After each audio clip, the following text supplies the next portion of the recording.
Hey everybody, it's Austin Ward back for another BuckIQ. For the first time, we're going with a loaded backfield with two guys breaking down J.K. Dobbins, Mike Weber, and what's going on with the Ohio State rushing attack. So it's BuckIQ with Antonio Pittman down to my right, Beanie Wells here in the middle.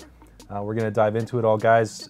Another big win for Ohio State last week over Indiana, but it kind of felt like the first time that maybe some issues were popping up. Did you have concerns coming out of that one with the rushing attack, Beanie? Yeah, absolutely did. You know, when you're at Ohio State, I think Urban Meyer will admit to it, the running back group is the Cadillac position of the Buckeyes. And I think as of late, we've taken a step back in the run game. You know, we got to get things back on track. Pitt, what's it going to take for these guys to get rolling? We both know that J.K. Dobbins and Mike Weber can handle it. I just think finding the confidence in one of the guys and sticking with them. I think they're trying to please both of them and kind of get them into. They got designed sets to when they're going to get their playing time. So maybe J.K. get the first 3 series and then Weber comes in. I think somebody has to find the flow of the game. They have to just ride that out and then let the rest of the season play itself out, opposed to constantly switching guys. So we've had a lot of good things to break down on BuckIQ with Beanie in the backfield before, but today a couple negatives. We're going to see if there are things going on wrong there, how they can maybe fix it. So let's just dive right into it and roll the tape. Let's get involved in the offense. Third and short. Dobbins met right away and hit for a loss. All right, guys. Well, here we go. This is the plays that everybody has been talking about with Ohio State's short yardage situation. This is third and short in the third quarter.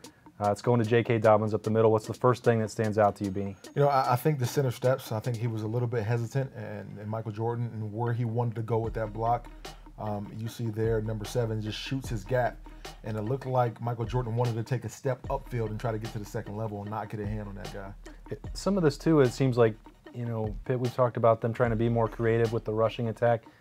This seems like it's pretty standard stuff, straightforward. Do you expect that these are the plays that Ohio State needs to convert, or do they just, is it execution, or do they need to do something more creative? I just think it's execution. I think the center is basically getting a pre-snap look, and he's seeing one front, then he puts his head down and looks for the quarterback snap, and somebody moves. And then that guy flashes in front of him at the snap of the ball, and he takes the wrong step, and then he tries to get back to the right guy, and he's just too late. 4th and 1.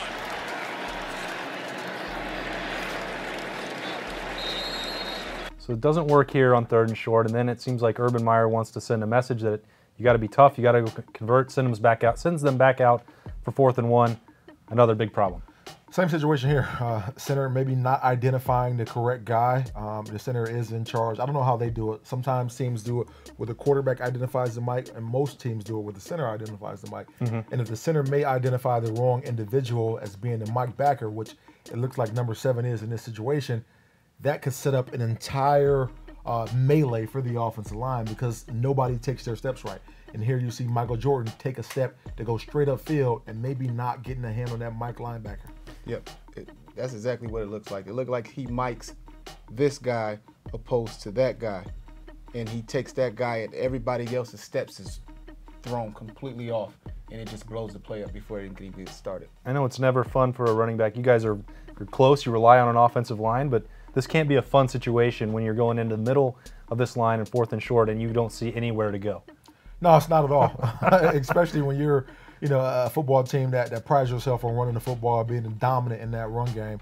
But these issues that we're seeing right now with this offensive line are easily be fixable. Okay. Easily be fixable. I think it's just a matter of miscommunication.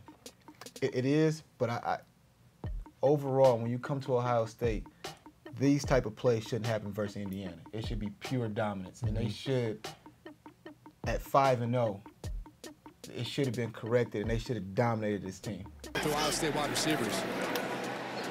Weber stays on his feet, has a first down.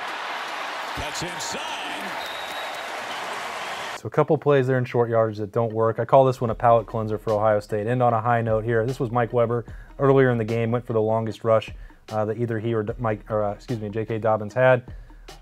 Pretty impressive stuff. Some of the stuff that Beanie, you have talked about that makes Mike Weber effective dating back to the summer. When he's healthy and rolling, he can do this kind of stuff to the defenses. Any guy, I tell you, when a running back gets his shoulder squared to the line of scrimmage, he's able to kind of visualize and see where the blocks are developing. And Mike Weber was one of those guys. He breaks tackles.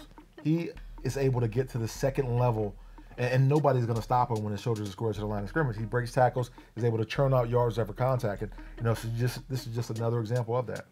And Pitt, I know that you're pushing for him to maybe get a couple more carries. Yeah, I'm definitely pushing for him. I like his steps in the beginning of the play. He always kept his options open with the right step. He stepped with the right foot from getting the ball, and he had a two-way go. He baited the line, got the linebacker to press, and then from there he made the jump cut out and split the seams. Some patient feet there. That can be hard, right? Absolutely. All right. Well, he's Mike Weber. He's rolling. I think our loaded backfield here, the Thunder and Lightning, they seem to like some of the things that Ohio State is doing and correctable issues that they see elsewhere. He's Antonio Pittman. That's Beanie Wells.